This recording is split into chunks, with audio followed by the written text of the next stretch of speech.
What you believe you're capable of right now is based on your past experiences.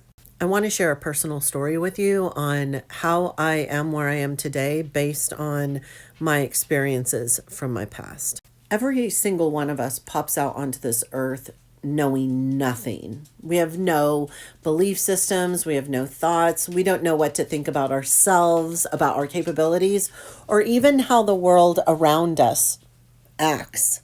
These are all things that we're taught. I too was taught all those things, what to believe about myself, what I was capable of, and how the world responds to me. I was taught those things just like you.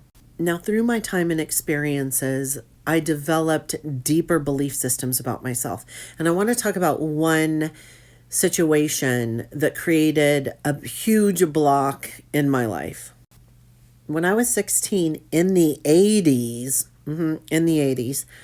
I was essayed by a friend, I thought, and an upperclassman that I had to go to school and see every day. And I don't know if you know this, but even back then, we didn't really talk about essay and we did not really know how to process it. Now, I did tell a girlfriend, and that was it. And she had a hard time believing me because she really had a big crush on this guy. I didn't hold it against her, y'all. I just shut my mouth. Now, I'm telling you this because that one event out of many in my life shaped the way I perceived myself, my own capabilities, and it also defined how I thought the world was supposed to treat me. It completely changed the course of my life because on that day, with a lot of other stories that became true in my head, one of them was, hey, girl, you can't trust yourself. You can't trust yourself to make big decisions anymore. And so I started following the recommendations of school counselors and all that mumbo jumbo. And I diverged into going to university, climbing the corporate American ladder, and leading me to a corner office desk. Now, from the outside, everything looked great. I was making good money, I had a good boyfriend, I had a good apartment, I was able to travel. But on the inside, I felt like things were falling apart. No matter where I lived, no matter what job I had, no matter what boyfriend I was dating, I was incredibly unhappy. I was unfulfilled. So I was jumping from town to town, city to city, always being okay for a while until I wasn't.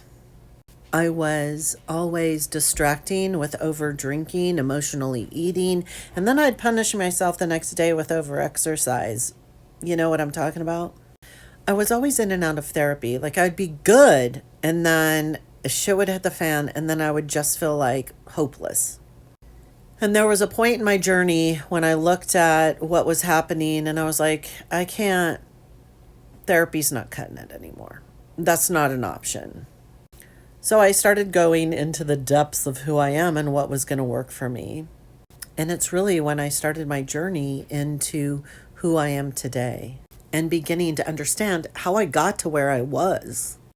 The biggest breakthrough I had in all of this was one day I was sitting and reflecting on the fact that I was born into this world with a blank slate, and then everything that I was taught to me from birth. Some of it being intended to last a lifetime, some of it through events. And one day when I was really reflecting on the events that had happened in my life, I realized I was healed from my essay. Like I had no emotional attachment to it in any way, shape, or form. It was just something that happened in my past. I could talk about it very easily.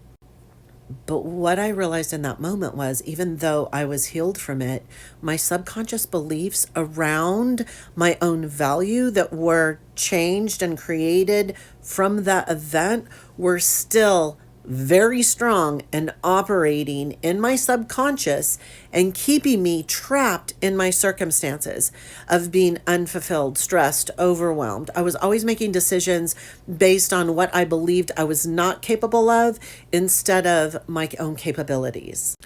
I realized that it wasn't about the healing anymore. It was about the stories and the subconscious reprogramming that was keeping me right where I was. And girl, that's when shit changed. Everything changed for me, and the direction of my life began to shift. I no longer was attached to the past and what I had experienced. I was beginning to operate from now, not worried about a future that hasn't happened yet, but making decisions based on the power of possibility and what I needed to do right then and there to get the outcomes that I desire. I stopped caring about what other people thought, and I started really diving in to the depths of who I really am. And who we all are is this amazing, luminous being. I always say this George MacDonald quote, and I'm going to say it again for you to hear it. You don't have a higher self. You are your higher self. You have a body. When you completely let go of your past and understand that it doesn't exist anymore, and you stop worrying about a future that has not happened, you are able to make decisions with clarity and an understanding that everything is always working out for your better good, your higher evolution. You let go of stress, anxiety, and overwhelm. You gain clarity and understanding of who you are and what you're here to do. And now that is my mission in this life, to show women exactly who you are, what you're capable of, because I know that when you master your thoughts, you uplevel your consciousness, anything you desire becomes possible. Your personal evolution is my mission in life.